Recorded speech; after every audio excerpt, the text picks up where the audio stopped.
안녕하세요. 호흡 컨설턴트 스티브 강입니다. 오늘은 호흡 강의 2탄 이산화탄소의 역할에 대해서 강의하도록 하겠습니다.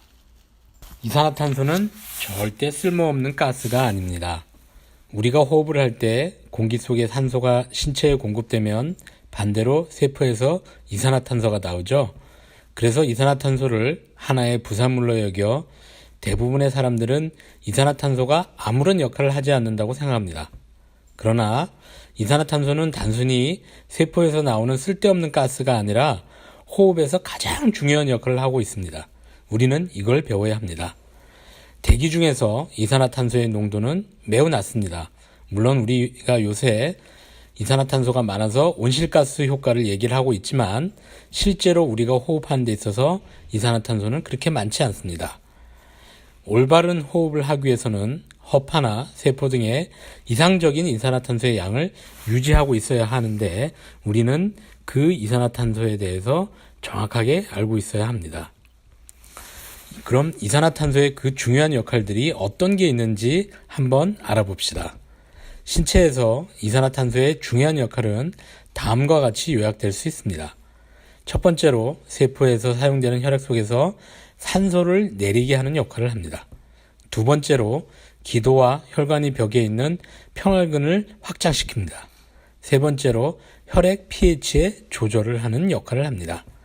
이 세 가지 역할에 대해 정확하게 이해하고 있어야 호흡 훈련을 할 때 어렵지 않게 원하는 목표를 이뤄낼 수 있습니다. 이 세 가지에 대해서 하나하나 정확히 알고 이해할 수 있도록 한번 짚어나가 보겠습니다. 첫 번째로 세포에서 사용되는 혈액 속에서 산소를 내리는 역할에 대해서 배워봅시다. 먼저 알아야 할 이론이 있습니다. 바로 보호 효과라는 것입니다.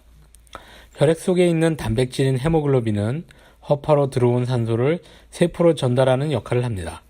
보호 효과는 이산화탄소의 분압이 상승하거나 폐하가 저하되면 산소 분압의 변화 없이 산소를 운반하는 헤모글로빈의 산소 친화도가 떨어지는 것입니다. 무슨 말이냐면 운동을 하면 이산화탄소가 생기는데 이때 반대로 산소 공급이 풀어지죠. 우리가 과다 호흡을 하면 세포에 이산화탄소가 날아가 저탄소증에 빠집니다. 이때 헤모글로빈 속의 산소는 전달되지 못하고 홀딩하는 상태에 있게 됩니다. 즉 산소가 세포에 잘 전달되지 않게 되는 것이죠. 그래서 우리는 더 많은 호흡을 하기 위해서 입을 벌리기도 하죠. 따라서 스포츠 운동할 때 이산화탄소가 발생하는데 이때 산소를 근육에 잘 전달되고 이 근육에 전달되는 산소를 잘 받아들일 수 있도록 균형적인 호흡을 해야 됩니다. 우리는 이것을 배워야 하는 이유이기도 하죠. 두 번째로 기도와 혈관이 벽에 있는 평활근의 확장입니다. 과다 호흡은 동시에 혈액의 흐름을 제한합니다. 여러분들이 약 2분 동안 숨을 빨리 들이쉬고 내쉬어보십시오. 이때 혈액순환이 제한되기 때문에 내려가는 혈액이 제한으로 인해서 어지럼증을 느끼게 됩니다. 예를 들어 잠을 잘 때 입을 벌리고 자는 사람들의 경우 통계적으로 아침에 일어나기가 힘듭니다.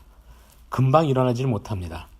또 과도한 일을 한 사람이나 지치고 피곤한 사람일수록 입을 벌리고 자게 되며 이러한 사람들은 뇌에 원활한 혈액순환이 이루어지지 않으므로 깨어난 이후에도 어떤 일에 집중하기 힘들고 다른 사람에 비해 피로가 쉽게 회복되지 않습니다. 직업적으로 말을 많이 하는 선생님이나 세일즈맨의 경우 더 피곤함을 느끼게 되는데 이것은 바로 입으로 호흡을 하기 때문입니다. 혈액 속에서 이산화탄소를 빠르게 잃어버리면서 동시에 산소를 더 많이 받아들이도록 하기 위해서는 평활근을 확장시키는 법을 배워야 합니다.